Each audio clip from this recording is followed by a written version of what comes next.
اعوذ باللہ من الشیطان الرجیم، بسم اللہ الرحمن الرحیم۔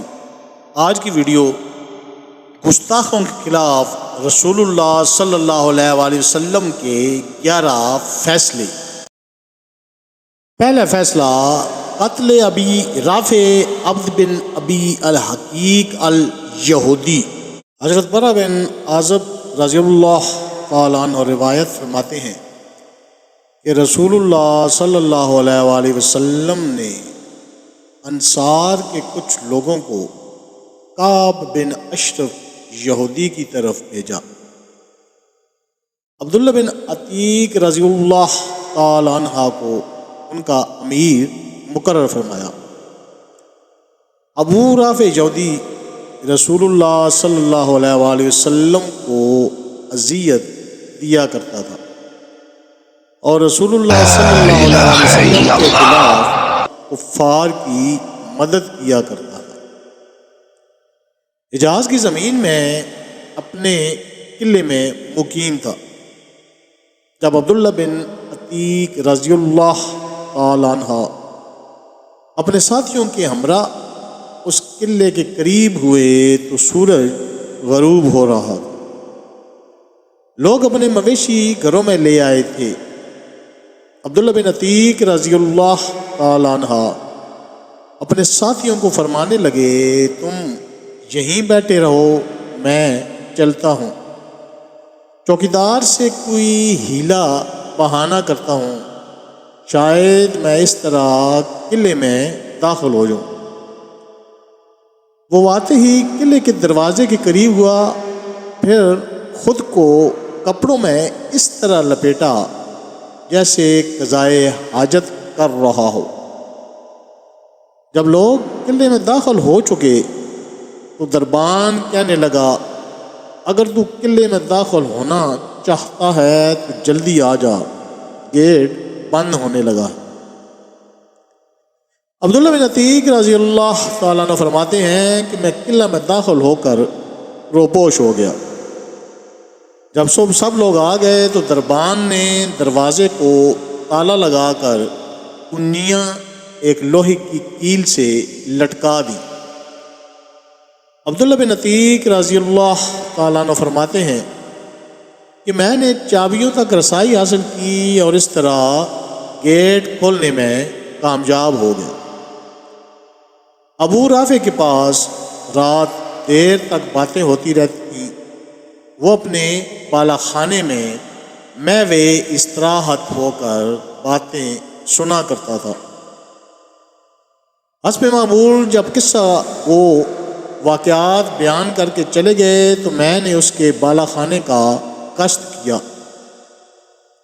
جب کوئی دروازہ کھولتا اسے اندر سے اس خیال سے بند کر دیتا تھا کہ اگر لوگوں کو میرا پتہ چل جائے تو مجھ تک نہ پہنچ سکے، یہاں تک کہ میں اس کو قتل کر دوں۔ اس طرح میں ابو رافع کے پاس آنے میں کامیاب ہو گیا۔ کیا دیکھتا ہوں کہ وہ تاریک کمرے میں اپنے گھر والوں کے ساتھ سو رہا ہے، یہ پتہ نہیں چل رہا کہ وہ کہاں ہے۔ میں نے آواز دی، اے ابو رافع، تو اس نے کہا، کون؟ میں نے اس کی آواز پر آگے ہو کر اس پر تلوار کی ضرب لگائی۔ اس وقت میرا دل دھڑک رہا تھا مگر وار خالی چلا گیا، میں اس کو مار نہ سکا۔ اس نے چیخ و پکار کی، میں کمرے سے نکل آیا۔ تھوڑی دیر بعد میں پھر اندر گیا، آواز بدل کر کہا، اے ابو رافع، کیا ہوا ہے؟ اس نے کہا، تیری ماں تجھے روئے۔ ابھی کوئی آدمی اندر آیا، اس نے اپنی تلوار کا نشانہ بنایا ہے۔ عبداللہ بن عتیق رضی اللہ تعالیٰ عنہ کہتے ہیں، میں نے پھر اس کو زور سے تلوار ماری جس سے وہ شدید زخمی ہو گیا، مگر قتل اب بھی نہ ہوا۔ میں نے پھر تلوار کی دھار رکھی، اس کے سینہ پر زور سے دبایا یہاں تک کہ وہ اس کو چیرتی ہوئی اس کی پیٹھ تک جا پہنچی۔ اب یقین ہو گیا کہ میں نے اس کو قتل کر دیا ہے۔ پھر میں ایک دروازہ کھولتے ہوئے سیڑھیوں تک آ پہنچا، نیچے اترنے لگا، رات چاندنی تھی، یہ سوچا کہ نیچے زمین پر پہنچ گیا ہوں، اس خیال میں پاؤں زمین پر رکھا تو نیچے گر گیا، جس سے پنڈلی ٹوٹ گئی۔ اس کو امامہ سے باندھ کر میں چلنے لگا، دروازے کے پاس آ کر میں بیٹھ گیا، دل میں کہا کہ جب مجھے یقین نہ ہو جائے کہ ابو رافع قتل ہو گیا ہے تب تک یہاں سے نہیں جاؤں گا۔ صبح جب مرغ نے اذان دی تو ایک منادی نے دیوار پر کھڑے ہو کر اعلان کیا، اہل حجاز کا تاجر ابو رافع مر گیا ہے۔ اس کے بعد اپنے ساتھیوں کے پاس آیا اور ان کو کہا کہ چلو، اللہ تعالیٰ نے رسول اللہ صلی اللہ علیہ وآلہ وسلم کے گستاخ کا خاتمہ کر دیا ہے۔ پھر میں رسول اللہ صلی اللہ علیہ وآلہ وسلم کی بارگاہ میں حاضر ہوا اور سارے واقعات کی تفصیل عرض کی۔ میری تکلیف دیکھتے ہوئے رسول اللہ صلی اللہ علیہ وآلہ وسلم نے فرمایا، پاؤں کو پھیلاؤ۔ میں نے حکم پر عمل کیا۔ رسول اللہ صلی اللہ علیہ وآلہ وسلم نے ٹوٹی ہوئی ہڈی پر دست مبارک پھیرا تو وہ ایسی ہوئی گویا اسے کبھی تکلیف ہوئی ہی نہ تھی۔ یہ اس کے کچھ اور حوالہ جات جن کتابوں سے یہ معاملہ لیا گیا ہے۔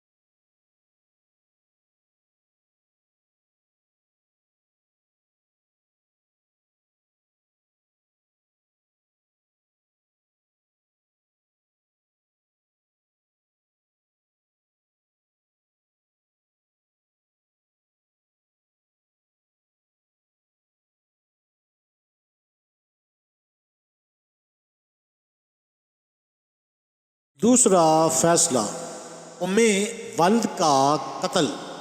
حضرت اکرمہ رضی اللہ تعالیٰ عنہ فرماتے ہیں کہ رسول اللہ صلی اللہ علیہ وآلہ وسلم کے ایک نابینا صحابی تھے جن کی ایک ام ولد تھی جو رسول اللہ صلی اللہ علیہ وآلہ وسلم کی گستاخی کیا کرتی تھی، سب و شتم کیا کرتی تھی۔ وہ صحابی رضی اللہ عنہ اس کو سمجھاتے مگر وہ باز نہ آتی، جب وہ جھڑکتے تو ہٹ درمی کا مظاہرہ کرتی۔ حسب عادت اس نے ایک بار رسول اللہ صلی اللہ علیہ وآلہ وسلم کی گستاخی کی۔ وہ صحابی یہ برداشت نہ کر سکے، چھرا اٹھایا، اس کے پیٹ میں گھونپ دیا، اس طرح اس کو قتل کر دیا۔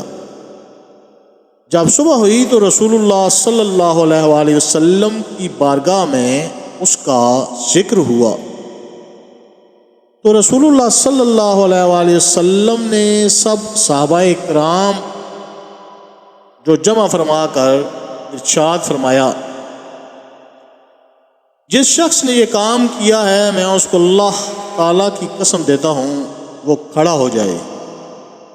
یہ سن کر وہ نابینا صحابی کھڑے ہوئے، کانپتے ہوئے اور لوگوں کو پھلانگتے ہوئے حاضر ہوئے اور رسول اللہ صلی اللہ علیہ وآلہ وسلم کے سامنے آ کر بیٹھ گئے۔ عرض کرنے لگے، یا رسول اللہ صلی اللہ علیہ وآلہ وسلم، میں اس لونڈی کا قاتل ہوں، وہ آپ کو برا کہتی تھی اور گالیاں دیتی تھی، میں بارہا اس کو منع کرتا مگر وہ باز نہ آتی، جھڑکتا پھر بھی وہ نہ رکتی۔ اس کے پیٹ سے میرے موتیوں جیسے 2 بیٹے بھی ہیں، وہ میری رفیقہ حیات تھی، گزشتہ رات وہ آپ صلی اللہ علیہ وسلم کو برا کہنے لگی اور ہجو کرنے لگی، تو میں نے چرا اٹھایا اور اس کے پیٹ میں گھونپ دیا اور وہ وہیں مر گئی۔ تو رسول اللہ صلی اللہ علیہ وسلم نے فرمایا کہ ہو لوگو گواہ ہو جاؤ، اس کا خون رائے گاں گیا۔ اس واقعہ کے حوالہ جات: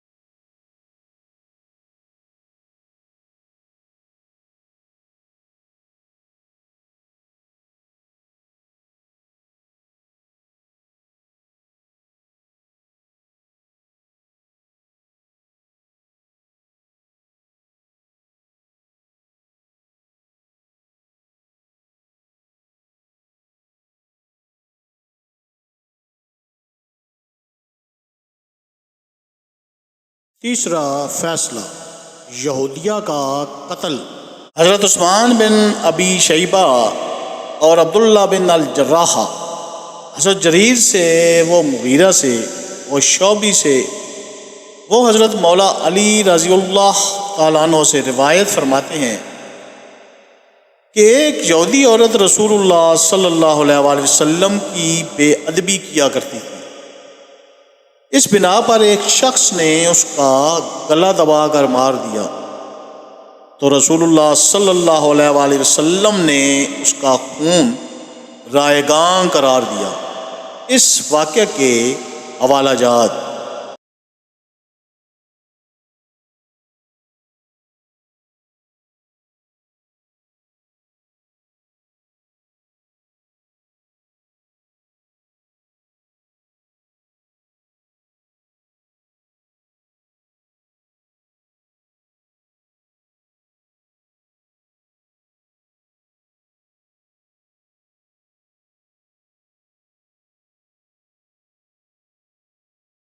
چوتھا فیصلہ، کعب بن اشرف یہودی کا قتل۔ حضرت عمر رضی اللہ تعالیٰ عنہ فرماتے ہیں کہ میں نے حضرت جابر بن عبداللہ رضی اللہ تعالیٰ عنہما سے سنا کہ رسول اللہ صلی اللہ علیہ وآلہ وسلم نے فرمایا کہ کون ہے جو کعب بن اشرف کو قتل کرے، کیونکہ اس نے اللہ تعالیٰ اور اس کے رسول صلی اللہ علیہ وآلہ وسلم کو اذیت دی ہے۔ اس پر محمد بن مسلمہ رضی اللہ تعالیٰ عنہ اٹھ کھڑے ہوئے اور عرض کرنے لگے، یا رسول اللہ صلی اللہ علیہ وآلہ وسلم، کیا آپ چاہتے ہیں کہ میں اس کو قتل کر دوں؟ تو رسول اللہ صلی اللہ علیہ وآلہ وسلم نے فرمایا کہ ہاں۔ پھر عرض کیا، یا رسول اللہ صلی اللہ علیہ وآلہ وسلم، آپ مجھے اجازت دیں تاکہ میں کچھ کہہ سکوں۔ تو رسول اللہ صلی اللہ علیہ وآلہ وسلم نے فرمایا کہ اجازت ہے۔ محمد بن مسلمہ رضی اللہ تعالیٰ عنہ کعب بن اشرف کے پاس آئے اور کہا، یہ شخص ہم سے صدقات مانگتا ہے، اس نے ہم کو تکلیف میں ڈال رکھا ہے، میں تیرے پاس قرض طلب کرنے آیا ہوں۔ اس نے کہا، خدا کی قسم تم مجھ سے اور بھی دکھ اٹھاؤ گے۔ محمد بن مسلمہ نے کہا کہ ہم اس کی اتباع کر چکے ہیں، یہ پسند نہیں کرتے کہ اس کو چھوڑ دیں، دیکھتے ہیں کہ یہ معاہدہ کیا رخ اختیار کرتا ہے۔ ہمارا ارادہ ہے کہ تم ہم کو 1-2 وسق قرض دو، ایک وسق 60 سا کا ہوتا ہے اور ایک سا تقریباً 4 کلو کا ہوتا ہے، لہٰذا ایک وسق تقریباً 6 من کا ہوا۔ کعب بن اشرف نے کہا، ہاں قرض لے لو، مگر میرے پاس کچھ رہن رکھ دو۔ تو محمد بن مسلمہ اور ان کے ساتھیوں نے کہا کس چیز کا ارادہ کرتے ہو؟ کعب بن عشرف نے کہا کہ تم اپنی عورتوں کو رہن رکھو۔ انہوں نے کہا کہ ہم اپنی عورتوں کو تمہارے پاس کیسے رہن رکھیں، حالانکہ تم سارے عرب میں خوبصورت اور حسین ہو؟ اس نے کہا کہ اپنے بیٹے رہن رکھو۔ انہوں نے کہا ہم اپنے بیٹے تمہارے پاس کیسے رہن رکھیں؟ جو کوئی ان کے ساتھ لڑے گا ان کو گالی دے گا، ایک یا دو وسق میں گروی رکھے ہوئے یہ ہمارے لیے بہت شرمندگی اور ندامت کی بات ہے۔ البتہ ہم تمہارے پاس ہتھیار رہن رکھ سکتے ہیں۔ اس سے پھر دوسری بار آنے کا وعدہ کیا۔ چنانچہ محمد بن مسلمہ رضی اللہ تعالیٰ عنہ رات کے وقت اس کے پاس آئے۔ ابو نائلہ جو کہ کعب بن اشرف کا رضائی بھائی بھی ان کے ساتھ تھا۔ دوسری روایت کے مطابق حارث بن اوس، ابو ابس بن جبیر اور عباد بن بشیر کو بھی ساتھ لانے کا وعدہ کیا۔ غرض کے کعب نے قلعہ میں بلا لیا، ان کی طرف نیچے اترنے لگا۔ اس کی بیوی بولی اس وقت کہاں جا رہے ہو؟ میں اس وقت ایسی آواز سن رہی ہوں گویا کہ اس سے خون ٹپک رہا ہے۔ کعب نے کہا کہ محمد بن مسلمہ اور میرا رضائی بھائی ابو نائلہ ہے، کوئی فکر کی بات نہیں ہے۔ خانداری شریف آدمی کو رات کے وقت بھی نیزہ زنی کی بلایا جائے تو اس کو قبول کر لینا چاہیے۔ ادھر محمد بن مسلمہ رضی اللہ تعالیٰ عنہ نے اپنے ساتھیوں سے کہا جب کعب بن اشرف آئے گا تو میں اس کے سار کے بال پکڑ کر سونگھوں گا۔ جب تم دیکھو کہ میں نے اس کا سر مضبوطی سے پکڑ لیا ہے تو تم اس کے قریب ہو کر اس کو قتل کر دینا۔ چنانچہ کعب بن اشرف کپڑا اوڑے ہوئے ان کے پاس آیا، اس حال میں کہ اس سے خوشبو مہک رہی تھی۔ محمد مسلمہ رضی اللہ تعالیٰ عنہ نے کہا میں نے آج کے دن کی طرح خوشبودار ہوا کبھی بھی محسوس نہیں کی۔ کعب بن اشرف نے کہا مستورات عرب کی سردار زیادہ خوشبو والی میرے پاس ہے۔ محمد بن مسلمہ رضی اللہ تعالیٰ عنہ نے کہا کیا میں تمہارا سر سونگھ سکتا ہوں؟ کعب نے کہا کہ سونگھ لو۔ محمد بن مسلمہ رضی اللہ تعالیٰ عنہ نے اس کو سونگا اور اپنے ساتھیوں کو بھی اس کی دعوت دی۔ ایک بار دوبارہ خواہش کرتے ہوئے کہا کیا میں ایک بار پھر سونگ سکتا ہوں؟ کعب بن اشرف نے کہا کہ اجازت ہے۔ جب محمد بن مسلمہ رضی اللہ تعالیٰ عنہ نے اس کو پوری طرح قابو کر لیا تو اپنے ساتھیوں کو کہا کہ قریب آ جاؤ اور اس کو قتل کر دو۔ تو انہوں نے ایسا ہی کیا۔ پھر رسول اللہ صلی اللہ علیہ وآلہ وسلم کی بارگاہ میں حاضر ہوئے تو رسول اللہ صلی اللہ علیہ وآلہ وسلم کو پورے قصہ کی اطلاع دی۔ اس واقعہ کے حوالہ جات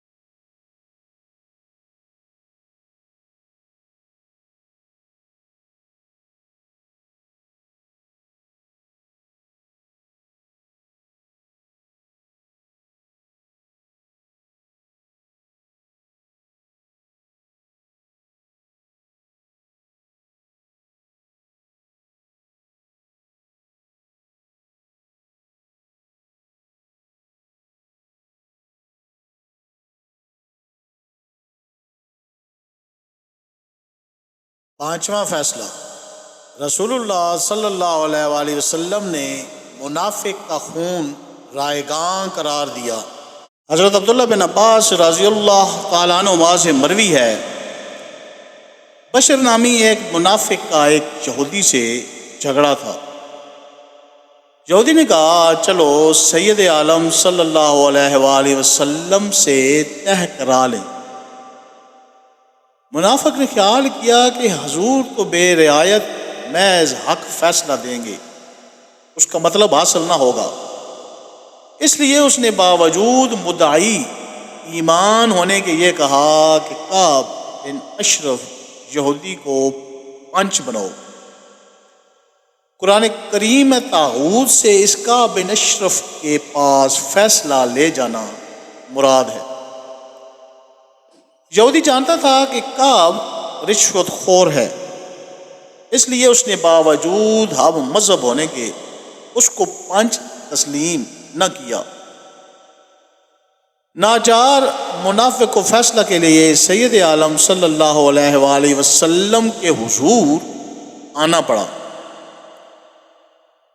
حضور صلی اللہ علیہ وسلم نے جو فیصلہ دیا وہ یہودی کے موافق ہوا۔ یہاں سے فیصلہ سننے کے بعد پھر منافق یہودی کے در پہ ہوا اور اسے مجبور کر کے حضرت عمر رضی اللہ تعالی عنہ کے پاس لایا۔ یہودی نے آپ سے عرض کیا کہ میرا اس کا معاملہ سید عالم صلی اللہ علیہ وآلہ وسلم سے طے فرما چکے، لیکن یہ حضور صلی اللہ علیہ وسلم کے فیصلہ سے راضی نہیں، آپ صلی اللہ علیہ وسلم سے یہ فیصلہ چاہتا ہے۔ فرمایا کہ ہاں میں ابھی آ کر اس کا فیصلہ کرتا ہوں۔ یہ فرما کر مکان میں تشریف لے گئے اور تلوار لا کر اس کو قتل کر دیا، اور فرمایا جو اللہ اور اس کے رسول کے فیصلے سے راضی نہ ہو اس کا میرے پاس یہ فیصلہ ہے۔ اس واقعات کے حوالہ جات۔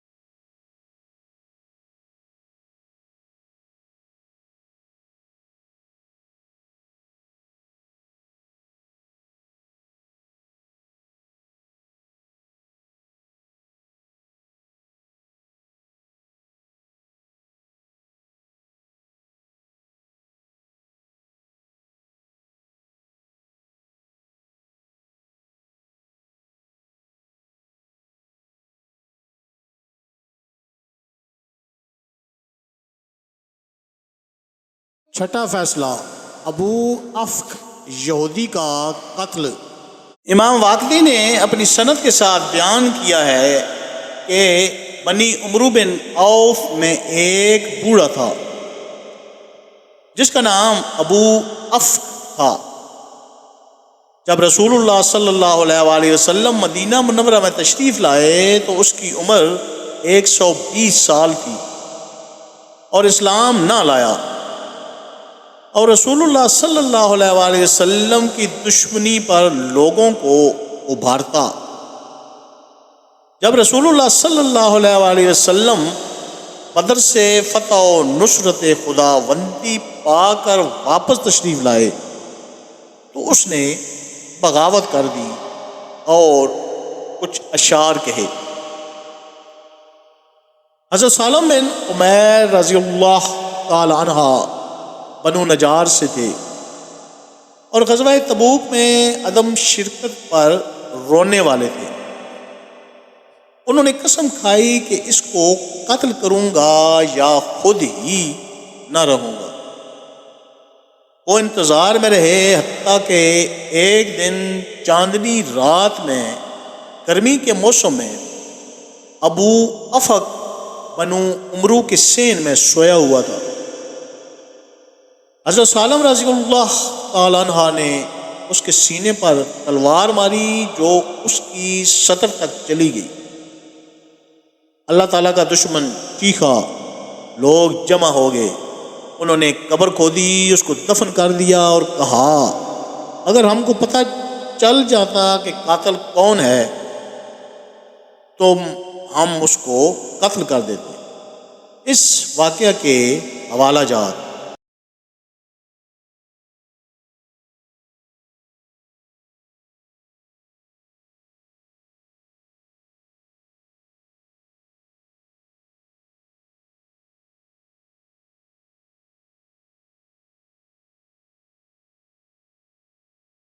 ساتواں فیصلہ، انس بن زینم الدیلی کا خون مباح قرار دیا۔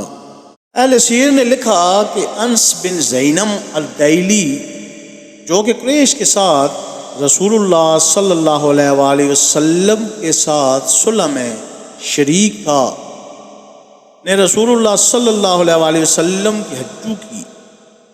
قبیلہ خزاعہ کے نوجوان نے سنا تو اس نے حملہ کر کے اس کو زخمی کر دیا۔ اب دونوں نے قبیلوں کے درمیان لڑائی بھڑک اٹھی۔ خزاعہ کے لوگ رسول اللہ صلی اللہ علیہ وآلہ وسلم کی خدمت میں حاضر ہو کر مدد کی درخواست کرنے لگے۔ قصیدے سے فارغ ہو کر عرض کیا، یا رسول اللہ صلی اللہ علیہ وآلہ وسلم، انس بن زینم الدیلی نے آپ کی گستاخی کی ہے۔ تو رسول اللہ صلی اللہ علیہ وآلہ وسلم نے اس کا خون مباح قرار دے دیا۔ جب انس بن زینم کو اس کی اطلاع ملی تو وہ رسول اللہ صلی اللہ علیہ وآلہ وسلم سے معافی مانگنے کے لیے اس نے ایک قصیدہ لکھا۔ نوفل بن معاویہ دہلی کے ذریعے یہ قصیدہ رسول اللہ صلی اللہ علیہ وآلہ وسلم کی بارگاہ میں آیا اور اس نے عرض کیا، یا رسول اللہ صلی اللہ علیہ وآلہ وسلم، آپ تو تمام لوگوں سے بڑھ کر معاف کرنے والے ہیں، ہم میں کوئی بھی آپ صلی اللہ علیہ وآلہ وسلم کو اذیت دینے کی سوچ بھی نہیں سکتا۔ ہم جاہلیت میں تھے، ہم نہیں جانتے تھے کہ عقائد و اعمال ہونے چاہیے، اور کیا نہیں حتیٰ کہ اللہ تعالیٰ نے آپ صلی اللہ علیہ وآلہ وسلم کے صدقے سے ہم کو ہدایت دی اور ہم کو ہلاکتوں سے نجات عطا فرمائی۔ ان لوگوں نے آپ صلی اللہ علیہ وآلہ وسلم کے ہاں کذب بیانی سے کام لیا ہے۔ تو رسول اللہ صلی اللہ علیہ وآلہ وسلم نے فرمایا کہ ان آنے والوں کو چھوڑ دو۔ فرمایا کہ ہم نے تہامہ میں خزاعہ سے بڑھ کر کوئی قریبی رشتہ دار یا بعید اچھا نہیں پایا۔ اس پر نوفل خاموش ہو گئے۔ اس کے بعد رسول اللہ صلی اللہ علیہ وآلہ وسلم نے فرمایا، جاؤ، میں نے اس کو معاف کر دیا ہے۔ نوفل نے کہا، یا رسول اللہ صلی اللہ علیہ وآلہ وسلم، آپ پر میرے ماں اور باپ قربان ہوں۔ اس واقعہ کے حوالہ جات۔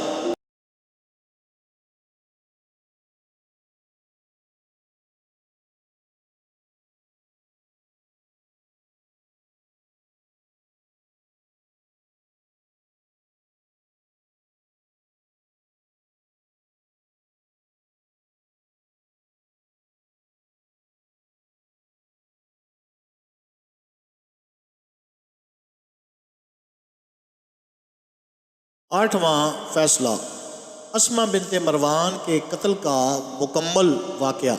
حضرت عبداللہ بن حارث رضی اللہ تعالیٰ عنہ اپنے والد ماجد سے روایت کرتے ہیں کہ اسما بنت مروان بنی امیہ بن زید میں سے تھی، جو کہ یزید بن زید بن حسن الخطمی کے نکاح میں تھی۔ یہ رسول اللہ صلی اللہ علیہ وآلہ وسلم کی گستاخی کیا کرتی تھی اور اسلام کے خلاف بکواس کیا کرتی تھی اور اہل اسلام کے خلاف لوگوں کو بھڑکاتی تھی۔ اور یہ اشعار حضرت عمر بن عدی الحتمی رضی اللہ تعالیٰ عنہ کو جب پہنچے تو آپ نے منت مانی کہ اگر رسول اللہ صلی اللہ علیہ وآلہ وسلم خیریت سے بدر سے واپس تشریف لے آئیں تو میں اس کو قتل کروں گا۔ اب رسول اللہ صلی اللہ علیہ وآلہ وسلم بدر میں تھے۔ جب رسول اللہ صلی اللہ علیہ وآلہ وسلم بدر سے واپس تشریف لائے تو حضرت عمیر بن عدی رضی اللہ تعالیٰ عنہ رات کے وقت اس کے گھر میں داخل ہوئے. اس کے گرد اس کے بچے سوئے ہوئے تھے. ایک بچہ اس کے سینے پر لیٹا ہوا دودھ پی رہا تھا. آپ رضی اللہ تعالیٰ عنہ نے ہاتھ کے ساتھ ٹٹولا تو اس کے بچے کو ایک طرف کر دیا. تلوار کو سینے پر رکھ کر زور سے دبایا تو وہ اس کی پشت کی جانب سے نکل گئی. وہاں سے نکل کر مسجد نبوی میں تشریف لائے اور صبح کی نماز رسول اللہ صلی اللہ علیہ وآلہ وسلم کے ساتھ ادا کی. رسول اللہ صلی اللہ علیہ وآلہ وسلم نے جب سلام پھیرا اور عمیر بن عدی کی طرف دیکھا اور فرمایا کہ اے عمیر تم نے اس کو قتل کیا ہے. عرض کرتے ہیں یا رسول اللہ صلی اللہ علیہ وآلہ وسلم میں نے ہی اس کو قتل کیا ہے.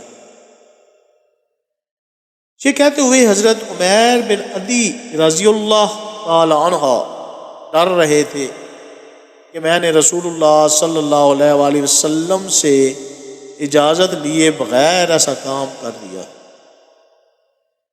عرض کرتے ہیں یا رسول اللہ صلی اللہ علیہ وآلہ وسلم مجھ پر کچھ لازم تو نہیں. فرمایا اس میں تو کوئی دوسری رائے ہی نہیں.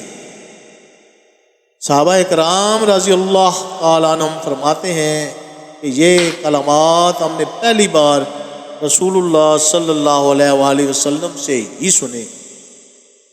رسول اللہ صلی اللہ علیہ وآلہ وسلم نے صحابہ اکرام رضی اللہ عنہم اجمعین کی طرف متوجہ ہو کر فرمایا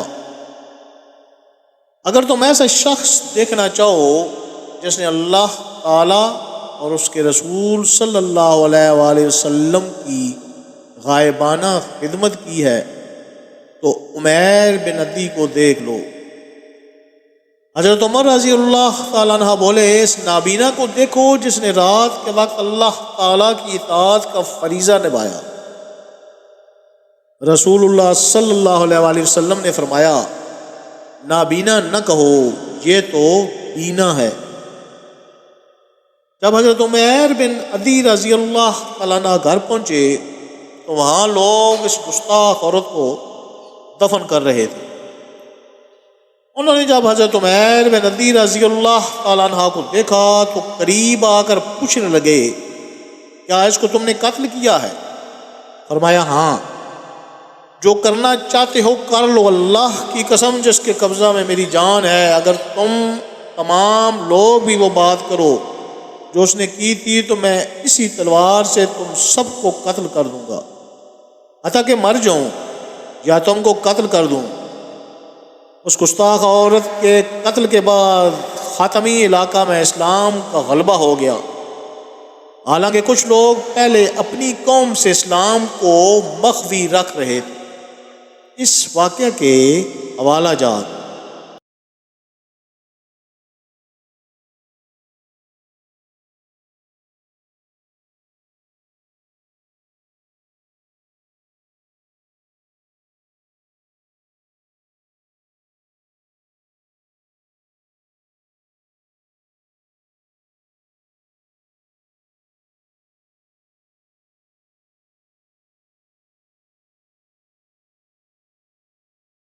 نواں فیصلہ ابن قتل کا قتل. حضرت مصعب بن سعد رضی اللہ تعالیٰ عنہ اپنے والد ماجد سے روایت کرتے ہیں کہ جب مکہ مکرمہ فتح ہوا تو رسول اللہ صلی اللہ علیہ وآلہ وسلم نے سب کفار کو امن دیا سوائے 4 مردوں اور 2 عورتوں کے. ان کے بارے میں فرمایا کہ ان کو قتل کر دو، اگرچہ کعبہ کے پردوں میں بھی لٹکے ہوئے ہوں تو بھی قتل کر دو. 4 مردوں میں ایک اکرمہ بن ابو جہل، عبداللہ بن خطل اور وقیس بن سبابہ. عبداللہ بن سعد بن ابی سراحہ. عبداللہ بن خطل کعبے کے پردوں میں لٹکا ہوا تھا. اس کو قتل کرنے کے لیے 2 آدمی دوڑے، ایک سعید بن حریث اور دوسرے حضرت عمار رضی اللہ تعالیٰ عنہ. ان دونوں میں حضرت عمار رضی اللہ تعالیٰ عنہ بڑی عمر کے تھے، اس وجہ سے حضرت سعید رضی اللہ تعالیٰ عنہ پہلے پہنچ گئے، تو انہوں نے اس کو قتل کر دیا، اور مقیس بن سبابہ بازار میں تھا، اس کو رسول اللہ صلی اللہ علیہ وآلہ وسلم کے صحابہ کرام رضی اللہ عنہم اجمعین نے وہیں قتل کر دیا۔ اکرمہ بن ابی جہل سمندری سفر پر روانہ ہو گیا تو سمندر میں جہاز پھنس گیا۔ لوگوں نے اس کو کہا اب اپنے معبودوں کو پکارو کیونکہ تمہارے بت تو یہاں مدد نہیں کر سکتے۔ یہ سنتے ہی اکرمہ نے کہا اللہ تعالیٰ کی قسم مجھے سمندر میں اس کے علاوہ کوئی نہیں بچا سکتا، تو مجھے خشکی میں بھی اس کے علاوہ کوئی نہیں بچا سکتا۔ اے اللہ میں تجھ سے وعدہ کرتا ہوں اگر اس مصیبت سے میں نکل گیا تو میں محمد رسول اللہ صلی اللہ علیہ وآلہ وسلم کی خدمت میں حاضر ہو کر بیعت کروں گا تو ضرور میں ان کو معاف کرنے والا پاؤں گا۔ پھر وہ رسول اللہ صلی اللہ علیہ وآلہ وسلم کی خدمت میں حاضر ہو کر کلمہ پڑھ کر مسلمان ہو گیا۔ عبداللہ بن سعد بن ابی سرح حضرت عثمان غنی رضی اللہ تعالیٰ کے پاس جا چھپا۔ جب رسول اللہ صلی اللہ علیہ وآلہ وسلم نے لوگوں کو بیعت کے لیے یاد فرمایا تو حضرت عثمان رضی اللہ تعالیٰ عنہ عبداللہ بن سعد بن ابی سرحہ کو لے کر رسول اللہ صلی اللہ علیہ وآلہ وسلم کی بارگاہ اقدس میں آئے اور عرض کیا یا رسول اللہ صلی اللہ علیہ وآلہ وسلم اس کو بیعت فرما لیں۔ آپ صلی اللہ علیہ وسلم نے سر مبارک اٹھایا اور 3 بار عبداللہ کی طرف دیکھا، گویا ہر بار بیعت سے انکار فرمایا، اور 3 دفعہ کے بعد رسول اللہ صلی اللہ علیہ وآلہ وسلم نے اس کو بیعت فرما لیا۔ اس کے بعد رسول اللہ صلی اللہ علیہ وآلہ وسلم صحابہ کرام رضی اللہ عنہم کو فرمانے لگے کہ تم میں کوئی ایسا سمجھدار نہ تھا، جب میں نے اس کو بیعت کرنے سے ہاتھ روک لیا تھا وہ کھڑا ہو کر اس کو قتل کر دیتا۔ صحابہ کرام رضی اللہ عنہم نے عرض کی یا رسول اللہ صلی اللہ علیہ وآلہ وسلم ہم کو آپ کے دل کی بات کیسے معلوم ہوتی؟ یا رسول اللہ صلی اللہ علیہ وآلہ وسلم اب آنکھ سے اشارہ فرما دیتے تو رسول اللہ صلی اللہ علیہ وآلہ وسلم نے ارشاد فرمایا کہ نبی کے یہ شان نہیں، وہ بظاہر چپ رہے اور آنکھ سے اس کے خلاف اشارہ کرے۔ اس واقعہ کے حوالہ جات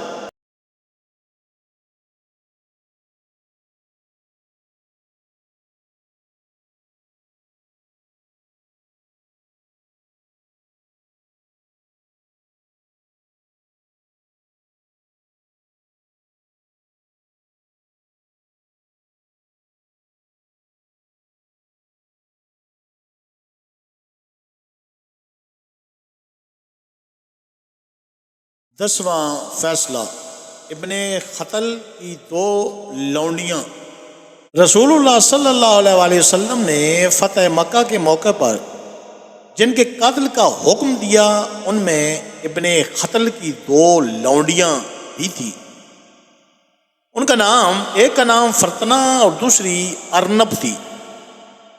ابن خطل رسول اللہ صلی اللہ علیہ وآلہ وسلم کی شان میں گستاخی کے اشعار کہتا تو دونوں گایا کرتی تھی۔ السیف المسلول میں ہے کہ ان میں سے ایک قتل کر دی گئی اور دوسری کو امان دی گئی تو وہ اسلام لے آئی۔ اس واقعے کے حوالہ جات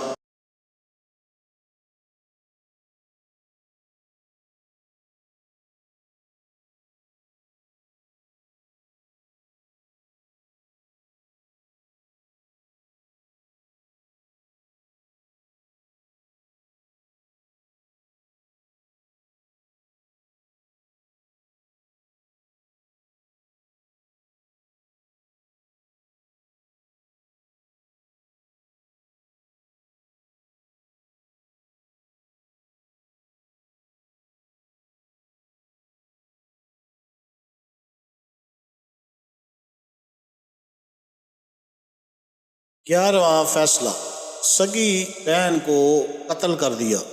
حضرت عمیر بن امیہ رضی اللہ تعالیٰ عنہ سے روایت ہے کہ ان کی بہن تھیں جو کہ مشرکہ تھی۔ جب وہ رسول اللہ صلی اللہ علیہ وآلہ وسلم کی بارگاہ میں حاضر ہوتے تو وہ رسول اللہ صلی اللہ علیہ وآلہ وسلم کے حوالے سے ان کو اذیت دیتی تھی اور رسول اللہ صلی اللہ علیہ وآلہ وسلم کو گالیاں دیا کرتی تھی، نعوذ باللہ۔ ایک دن یہ تلوار لے کر آئے اور اس کو قتل کر دیا۔ اس کے بیٹے کھڑے ہوئے اور چیخ و پکار کرنے لگے اور کہنے لگے کہ ہم کو پتہ ہے کہ اس کو کس نے قتل کیا ہے، ہماری ماں مار ڈالی گئی۔ جبکہ یہاں ایسے لوگ بھی ہیں جن کے ماں باپ مشرک ہیں۔ جب حضرت عمیر رضی اللہ تعالیٰ عنہ کو خطرہ لاحق ہوا کہ وہ اپنی ماں کے بدلے میں کسی اور بے گناہ کو قاتل جان کر قتل کر دیں گے تو رسول اللہ صلی اللہ علیہ وآلہ وسلم کی بارگاہ میں حاضر ہوئے۔ رسول اللہ صلی اللہ علیہ وآلہ وسلم کو اس قتل کی خبر دی تو سرکار دو عالم صلی اللہ علیہ وآلہ وسلم نے ان سے پوچھا، کیا تم نے اپنی بہن کو مار ڈالا ہے؟ آپ نے عرض کیا، جی یا رسول اللہ صلی اللہ علیہ وسلم۔ سرکار صلی اللہ علیہ وسلم نے پھر فرمایا کہ کیوں مارا ہے؟ عرض کی، یا رسول اللہ صلی اللہ علیہ وسلم، وہ آپ کی گستاخی کرتی تو مجھے تکلیف ہوتی تھی۔ تو رسول اللہ صلی اللہ علیہ وسلم نے اس کے بیٹوں کو بلایا جو سارے رسول اللہ صلی اللہ علیہ وسلم پر ایمان رکھنے والے تھے اور ان کے ماں کے قاتل کے بارے میں دریافت کیا تو انہوں نے حضرت عمیر رضی اللہ تعالیٰ عنہ کے علاوہ کسی اور کا نام لیا تو رسول اللہ صلی اللہ علیہ وسلم نے ان کو اس قتل کے بارے بتایا اور اس کا خون ضائع قرار دیا۔ مقتولہ کے بیٹوں جب رسول اللہ صلی اللہ علیہ وسلم کا فرمان سنا تو کہنے لگے کہ ہم نے سنا اور اطاعت کی۔ اس واقعہ کے حوالہ جات اور آخر میں وہ صحیح مسلم شریف کی حدیث نمبر 169 جو کہ ہر مسلمان کے ایمان کا حصہ ہے۔ قتادہ نے حضرت انس بن مالک رضی اللہ تعالیٰ عنہ سے روایت کی، انہوں نے کہا کہ رسول اللہ صلی اللہ علیہ وآلہ وسلم نے فرمایا، تم میں سے کوئی شخص اس وقت تک مومن نہیں ہو سکتا جب تک میں اس کے لیے اس کی اولاد، اس کے والد اور تمام انسانوں سے بڑھ کر محبوب نہ ہو جاؤں۔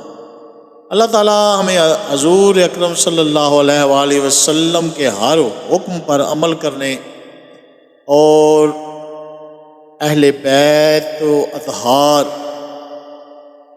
کے ساتھ دائمی محبت نصیب فرمائے، آمین ثم آمین۔ اگر ویڈیو پسند آئے اس کو لائک، شیئر اور سبسکرائب ضرور کریں اور کمنٹس میں اپنی آراء سے ضرور آگاہ کریں۔